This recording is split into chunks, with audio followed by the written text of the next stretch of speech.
Do you guys want to hear a story about a medical doctor that we represented who was charged with distribution of prescription medication, but the story took a wild turn that resulted in a complete dismissal? He did absolutely nothing wrong, but all of a sudden was charged and thrown into the criminal justice system, and it took us nearly 2 years to get him pulled back out. Hi, my name is Daniel M. Rosenberg, and I'm a criminal defense attorney and the founding partner of Rosenberg, Perry & Associates. It is also my personal goal and passion to provide information and education about the criminal justice system before people become involved and entrenched in the system. So our client is a medical doctor and a general practitioner. Most of his patients were elderly patients, but he also had a small portion of his practice, about 15%, that was pain management. One morning, his office was raided by law enforcement. They seized all of his documents and medical records. He was required to voluntarily forfeit his license to practice medicine temporarily, and he was charged with 2 counts of distribution of CDS, specifically illegally prescribing medication.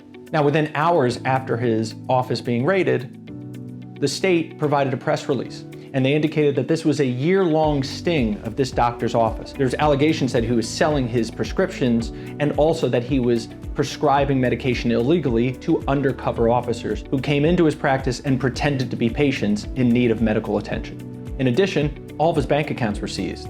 Not only the accounts associated with his medical practice, but all of his personal accounts were seized as well. So after he was arrested, he immediately contacted our office and retained our firm. So here's what we did. The first thing we did was speak to our client to find out exactly what was going on. What was he doing? What was his perspective? Did he in fact prescribe these medications to these undercover officers? What we learned was he did in fact prescribe these medications. But what we also learned was he prescribed them for medically valid reasons. It's something called off-label prescribing, which means it's lawful to prescribe them, but it's not the typical reason that the medication was prescribed. We also learned that he had safeguards in place to follow up and confirm that these patients were actually using the medication as prescribed and wasn't using it for any nefarious reasons.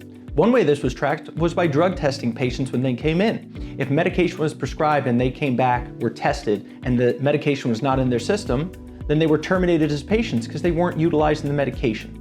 There's also other safeguards they had in place, and in fact, the 2 undercover officers that were claimed to have been prescribed illegal medication, both had been terminated by our client because they were not acting in accordance with individuals who suffered from the issues that they claimed. The second thing we did was conduct our own investigation. One of the things that we found out as part of our investigation was that one of his staff was stealing his prescription, having him sign them, and then selling those prescriptions without his knowledge. He learned this after he was arrested and charged with distribution. So this was absolutely news to him. So of course, there was no proof whatsoever that he had knowledge of this, and there was no way of establishing that he received any form of compensation for the prescriptions that were allegedly sold, because the claim was that he was in cahoots with the staff member to sell these prescriptions. The next thing we did was hire an expert, because our client is indicating that these are valid prescriptions. We had our own independent expert evaluate the case, evaluate all the medical records, and provide an opinion that these were in fact valid prescriptions that were being prescribed in a manner that is generally accepted by the medical community. After we completed our investigation, spoke with our client, developed our defense strategy, and hired our expert, it was now time to present our case to the state. And what we did was present a narrative of what in fact happened, which is that our client was a victim in this as well.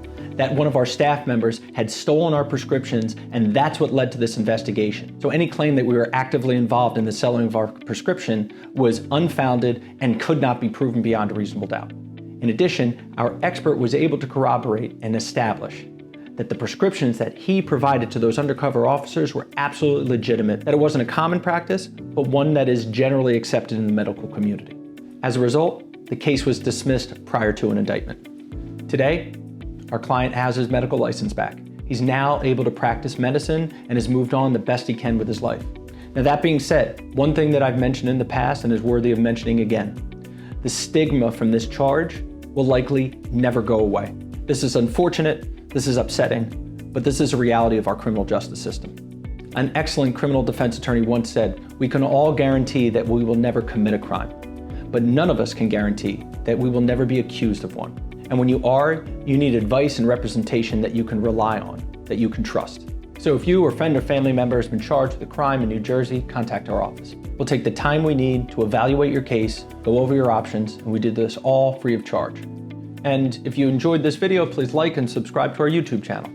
And if there's an issue you'd like to learn more about, please leave a comment below or contact our office. I'd love to hear about it. We are criminal trial attorneys. We have your back.